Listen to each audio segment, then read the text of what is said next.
Howdy, Ags. Welcome to Aggie Growth Hacks, the podcast sponsored by the McFerrin Center for Entrepreneurship at Texas A&M. And we're dedicated to helping entrepreneurs improve their business, connect with other Aggie entrepreneurs, and support one another. I'm your host, Greg Martin, Fighting Texas Aggie class of 2001. And I'm your co-host, Chris Hunter, Fighting Texas Aggie class of 1998. Whoop! Well, we got a little story for you, Ags. Jason Beasley, Fighting Texas Aggie class of 1995, is the founder and chief bottle washer at the Beasley Group. The Beasley Group is a fractional accounting firm based in College Station that helps clients with their strategic decisions by demystifying their numbers. So pass it back and listen up to Jason as he shares some good bull. Well, welcome back, Ags. This Aggie Growth Hacks podcast, we've got one of my dearest friends, and I can't wait for all of you to know his story. Probably not as good as I do, but to know Jason and know his story, he's a man that's a veteran and an entrepreneur and someone that's got a passion for helping and supporting entrepreneurs. So Jason, thank you so much for joining us on Aggie Growth Hacks, and let's learn about you and your company. Let's do it. Thanks for having me. Awesome. Well, tell us a little bit about your entrepreneurial journey, maybe even the seeds that were planted as a veteran, and kind of being a veteran, coming to A&M and kind of taking it from there. You know, we all know the phrase serial entrepreneur. Well, the other side of that coin is probably reluctant entrepreneur.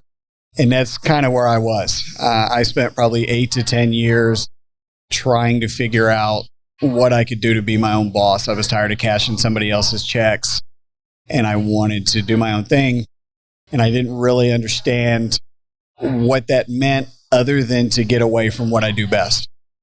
So did I want to open a store? What direction was I going to go in that wasn't called accounting to be my own boss? And I've got a good friend of mine in San Antonio that's kind of a serial entrepreneur. He has never met a bad idea. And he sends me an email in the middle of the night that just says, this is what you should be doing. And it was a link to a company in New Jersey that wasn't just a bookkeeping company. It really was a tech-enabled company. And, you know, in 2010 or 12 or whenever that, I guess 2012, that was a little bit harder idea to get your hands around. How do you use technology to reach a broader client base? Yeah. So I followed that link. I looked at it. You know what? It essentially amounted to taking me and dividing me into 10 pieces and selling it to 10 different people. And so that's really where it started. So how long between the time you got that email and the time that you stepped out and had your first client? Probably 6 months. Okay, that's pretty 6 months fast. maybe. That was probably summer of 12. I formed the business in November of 12. I started having conversations with business owners I knew, and really kind of dumb luck. One of those guys was like, hey, I need you. And then once I showed him what I could do to help his business, he started talking to his friends, and that turned into, even today, probably a third of the existing client base came from that original. Wow. He was client number 2. And some of the people he referred me to are still with me. Wow. So yeah, that's where it started. Interesting. And so for our audience, what exactly do you do? What is the Beasley Group? So the Beasley Group, at its foundation, is a bookkeeping company. Okay. We work with small business owners to keep score.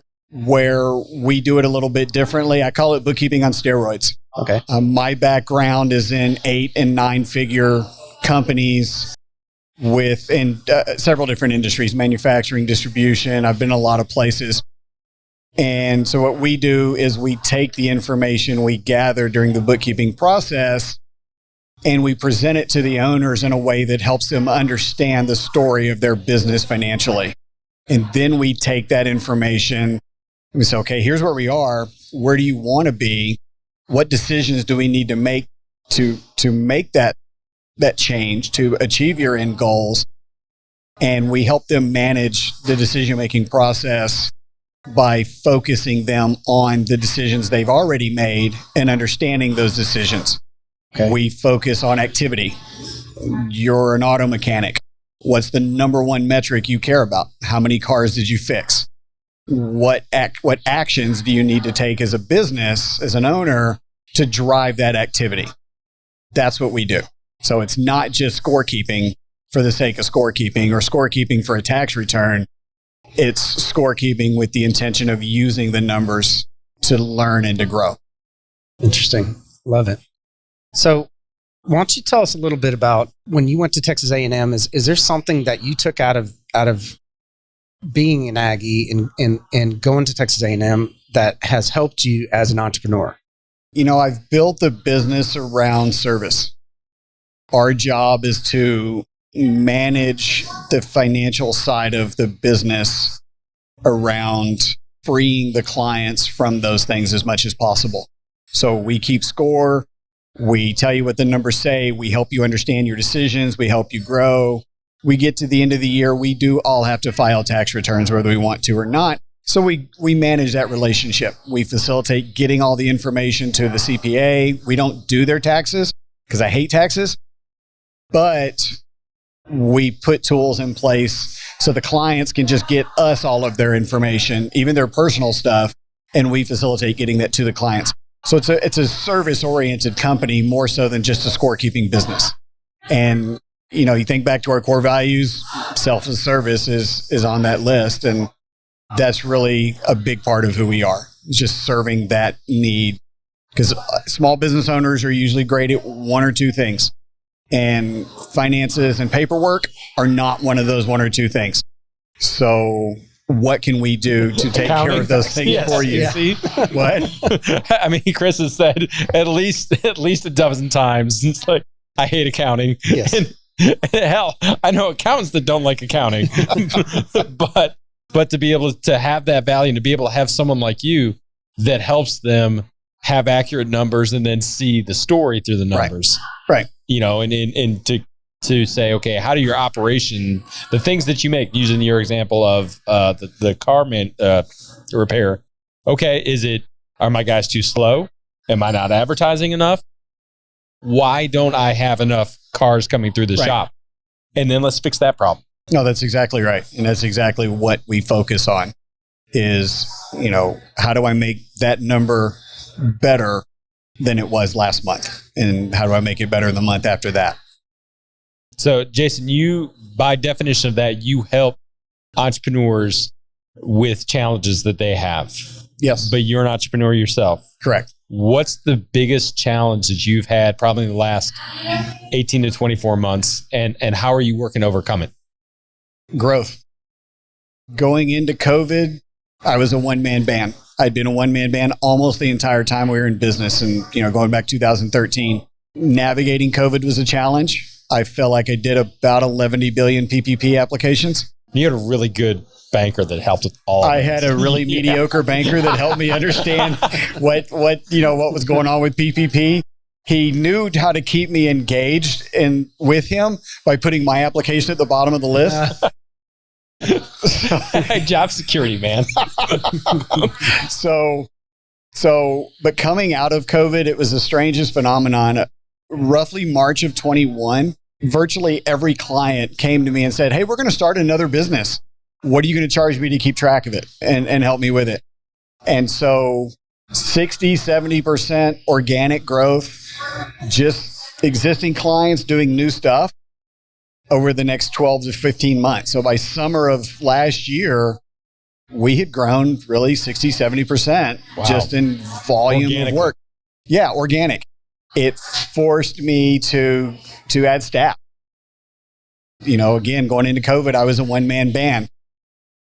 My wife started doing some specialty analytical work for clients that had some unique things going on that were not really necessarily bookkeeping, but needed somebody that could get in and really understand what they did need and just execute on those needs. So she came on as staff. We hired a bookkeeper that initially she started out doing just payroll because I had to plan an entire 2-week vacation around when I was going to process payroll, which seemed like the worst thing in the history of business owning. So we fixed that and it's been coming fast and furious ever since. I mean, we're literally double what we were in March of 21. Wow. And so we've actually just hired another bookkeeper. Okay. So in the last 2 years, it's been managing growth. So how do you teach someone what you know right? And being able to see through the numbers and pick out the things that's going to help. How have you been able to do that in order to scale that? Are you talking about as a staff person or as a client? Basically what you do. How do you do that and teach someone else to do what you do with your clients? So their job as staff members are really to manage the foundation. If the books are trash, everything else is trash. Yeah. You know, I can't tell a good story if the numbers don't make any sense. So teaching them is how do we make the software do the right thing, right? Everything's software built these days. Our entire universe in QuickBooks Online.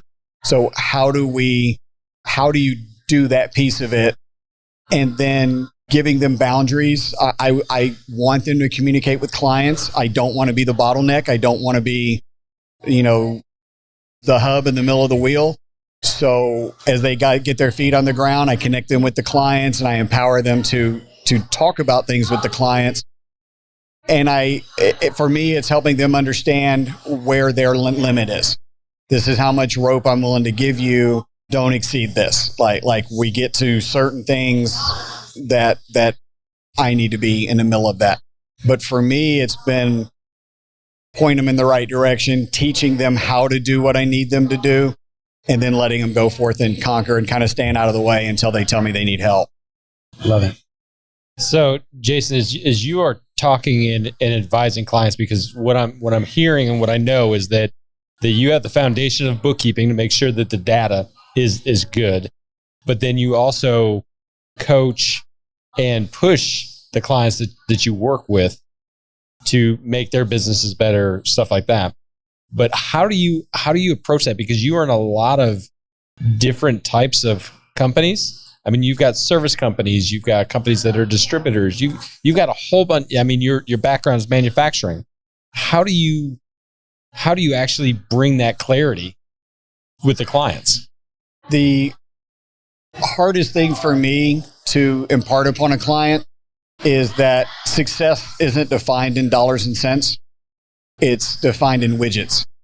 And, if you're a restaurant and you're doing $1 million year over year, but we've had 10% inflation, you probably sold less food than you sold last year. And you just think you had a similar year.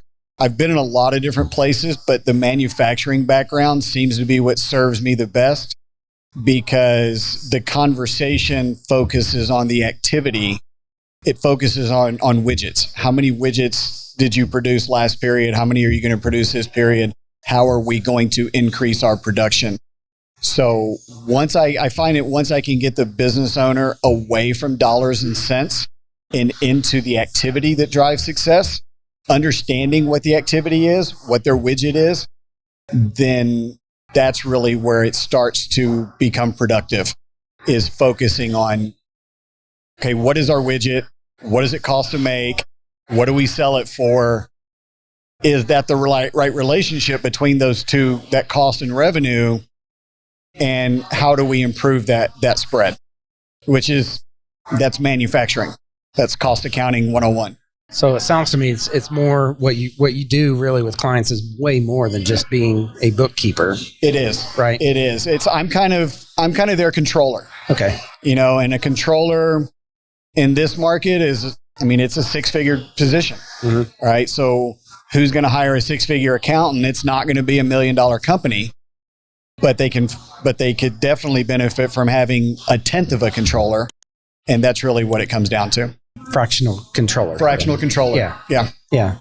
Very cool. Exactly right. So then the question then becomes, how do you scale that, right? How do you literally take you and multiply you? So right now, scaling has meant the bookkeepers. It has meant getting the foundation work that's critical, that has to be right, getting that off of my plate. There's essentially 4 or 5 phases of what we do. Bookkeeping, financial reporting, analysis of the financial reports, and turning that into information that the client's going to understand and learn from. So those are basically the 4 phases. Well, 3 years ago, I was a one-man band.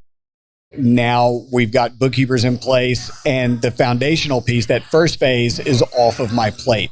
The person we just hired that really started with us this week She has some ability, I think, to turn into a reporting person and an analytical person, which frees up a lot of my time, because my time is spent right now on meeting prep in meetings, creating financial reports, analyzing the reports, meeting with the client. The next phase of that scaling is eliminating the financial report writing, because it can be either done by somebody else or done by a piece of software. A year ago, I invested in a financial report writer that connects directly to QuickBooks. So we close the books in QuickBooks. I sync everything over. The reports are already created. I used to spend 2 hours a month for every client creating financial reports. Now I spend about 10 minutes. And so that's another piece of the puzzle for me. How do I automate everything I can so I'm not spending man hours on things that don't need to be manual labor? And was that vision, because you said when that client emailed you to the link, the one in New Jersey, they were a technology friendly, at the very least, firm. Mm-hmm. And so was it always your plan to be able to have a strong technology bent? Or is that something that you just realized over the last couple of years? I can't put these hours in anymore. And so I've got to find somebody else to do it. And you just happen to find technology that works. So the guy that sent me that email is an IT guy. It's probably with apologies to William Ferris, if he actually gets to hear this, he's probably the best IT person I've ever met. And so he helped me a lot in kind of the beginning IT. But what did that look like? In 2015, 2013, you ran QuickBooks Desktop, and if you had multiple users, you did it in a terminal server, and that was how you did it. We put a file share in place called Ignite, which is kind of a corporate version of Dropbox, but it doesn't have a billion free users, so it's kind of off the radar. That's a great filing cabinet. It's a great way to share documents. But Eric helped me put a lot of those things in place. What's changed in probably the last 6 or 7 years for a lot of us is the cloud. QuickBooks Online was a perfectly bad product when they first rolled it out. In 2017, it had gotten to the point where it was a pretty good product, but it wasn't a great one. But it's continued to evolve. And the best thing about QuickBooks Online is they're good at what they're good at, and they open the back door for the rest. So they allow companies that are great financial report writers to plug into the back door and pull information out. They allow businesses like Angry Elephant here. I don't know what they're using for point of sale, but Square, which is one of the best point of sales out there, has a great conversation with QuickBooks Online. So for me, when I'm looking for ways to get better, that's one of the things I'm looking for is how can I automate something, because QuickBooks is so good at having conversations with other pieces of software. So since we're kind of geeking out on the technology part, right, what's come around really big since November of last year is AI. How are you looking at AI on improving the processes and everything that you're doing with your clients? I think for me, AI is probably going to help streamline the presentation piece to the clients. Right now, I do create a set of financials. I do a lot of analysis. I'm taking handwritten notes. This thing here's got gobs and gobs and gobs of notes in it. And then I go sit down with the client, and I've got my chicken scratch notes that I've got to refer back to.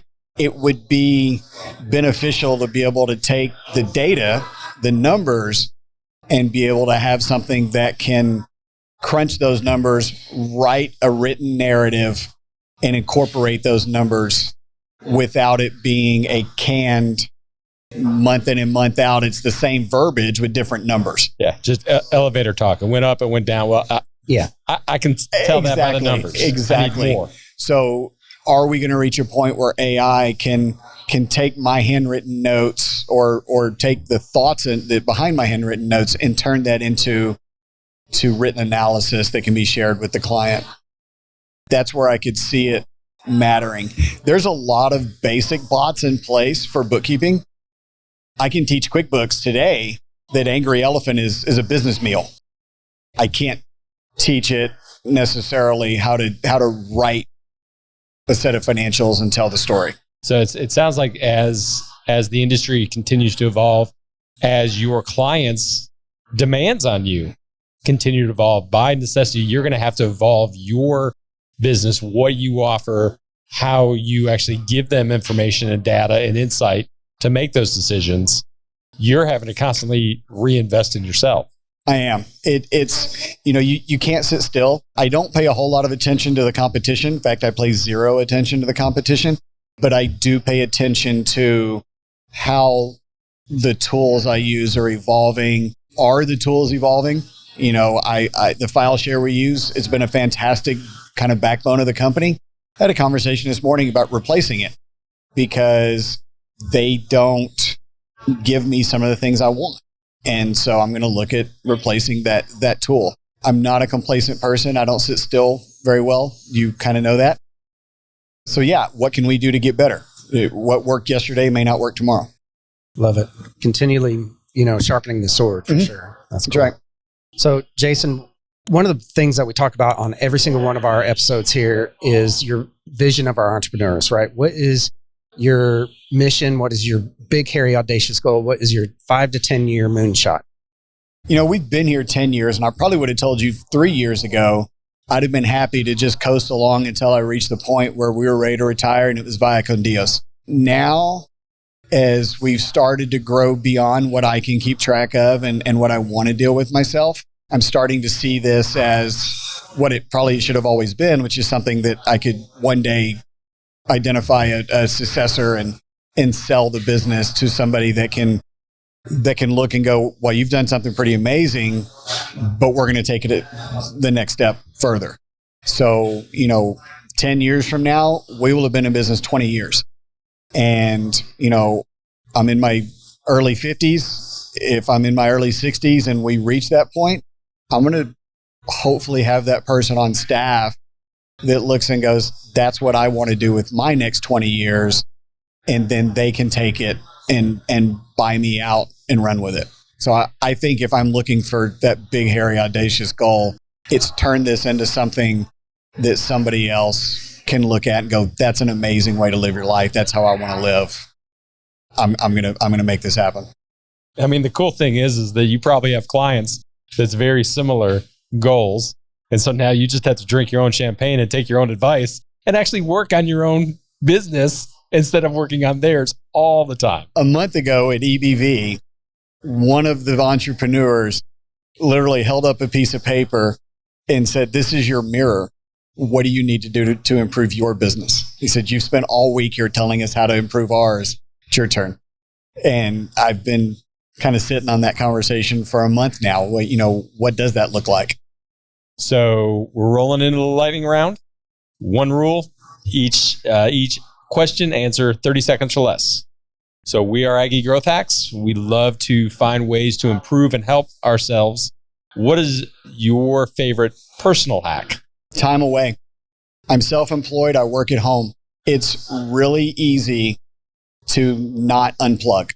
It's really easy my commute is about 70 feet long. So I can roll out of bed at 6 a.m., grab a bite to eat, and be working by 6:30, 6:20, 6:15. And on Monday, that might not end until 10 or 11 o'clock at night because Monday is just a really long day for me. So you have to force into your life some me time and some time to unplug. And for me, about 6 years ago, I hopped on a bicycle the first time. I'm one of those people everybody loves on the road that's, riding at 20 miles an hour on a 45 mile an hour road. But I don't answer the phone. I don't respond to text messages. And certain times a year, clients know from 11 to 1, Jason's on the bike, just leave him alone. So that was one of the harder lessons to learn was you have to learn to prioritize yourself. So for me, I think that personal hack would be get on the bike and get away from everything for a while. Go spend time with my wife. Go spend time with the kids. Because it's really easy to just get lost. Absolutely. Love that. Okay, next question. What is your personal favorite business hack? I want to be able to help my clients understand the world at large. So it's not really actually related to accounting. It's not really related to their businesses. I'm irrationally passionate about geopolitics. So, the world is changing rapidly. Greg's laughing because we've had a million of these conversations over the years. The world's changing rapidly. You can go in any number of places on the internet and read in-depth analysis of how rapidly China is changing. Well, China makes all the crap that we consume. So if they can't make it anymore, somebody has to. And for small business owners, that means supply chain problems. That might mean absurd growth because a bunch of physical plant construction is going to happen in this country to reshore things that for the last 40 years have been done in China. So I really try to understand those types of things with an eye towards what does this mean to my clients. Jason, what's the best bit of advice you've ever been given, and how have you applied it? Don't be afraid to be wrong. Don't be afraid to fail.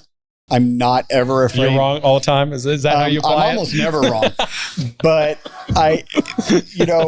I'm not afraid to tell you I'm not afraid to ask a stupid question. I'm not afraid to say something that might be wrong.